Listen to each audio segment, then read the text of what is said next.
Hi friends, இன்றைக்கி நம்ம baby potato fry தான் பார்க்க போகிறோம். வாங்க வீடியோக்குள்ளே போகலாம். ஒரு கடாய் வச்சுருக்கேன். கடாய் நல்லா சூடாயிடுச்சு. இப்போ பார்த்தீங்கன்னா ஒரு 2 ஸ்பூன் எண்ணெய் சேர்த்துக்கலாம்.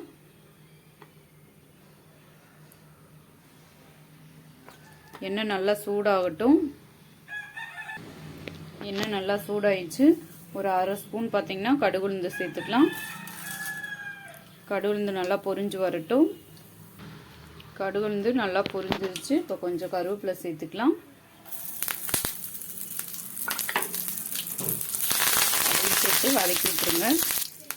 இப்போ பார்த்தீங்கன்னா மசாலா போட்டுடலாம். 1 ஸ்பூன் பார்த்தீங்கன்னா சிக்கன் 65 மசாலா, 1/2 ஸ்பூன் சோம்பு, 1/2 ஸ்பூன் சீரகம், 1/4 ஸ்பூன் பெருங்காயம், இது எல்லாத்தையும் சேர்த்துக்கலாம்.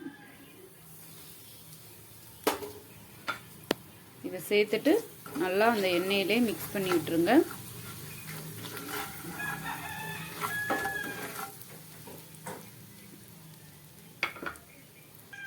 இப்போ வேக வச்ச உருளைக்கிழங்கு சேர்த்துக்கலாம். நான் பார்த்தீங்கன்னா இன்றைக்கி பேபி பொட்டேட்டோ எடுத்துருக்கேன். நீங்கள் பெரிய உருளைக்கிழங்கு கூட எடுத்துக்கலாம். எடுத்துட்டு நல்லா இதை மசாலாவை மிக்ஸ் பண்ணி விட்டுருங்க. மசாலா போட்டு நல்லா உருளைக்கிழங்குல பிரட்டிட்டோம். இப்போ உருளைக்கிழங்கு வேகும் போதே நான் உப்பு சேர்த்துருக்கேன். இப்போ கொஞ்சமாக நம்ம சால்ட்டு சேர்த்துக்கலாம். அதையும் சேர்த்துட்டு நல்லா உருளைக்கிழங்கு கட்டுற மாதிரி வதக்கி விட்டுருங்க. இப்போ மூடி போட்டு ஒரு 5 நிமிஷம் மீடியம் ஃப்ளேமில் வச்சிடலாம். சிம்மில் வச்சு பண்ணுங்கள், இல்லைன்னா மசாலாலாம் அடி ஒட்டிடும். இப்போ ஒரு 5 மினிட்ஸ் கழித்து நம்ம ஓப்பன் பண்ணி பார்ப்போம். 5 மினிட்ஸ் ஆயிடுச்சு. ஓப்பன் பண்ணிடலாம். இப்போ பார்த்தீங்கன்னா உருளைக்கிழங்கு மசாலாலாம் நல்லா உருளைக்கிழங்கோடு சேர்ந்து நல்லா ட்ரை ஆயிடுச்சு. இப்போ ஸ்டவ்வை ஆஃப் பண்ணிடலாம்.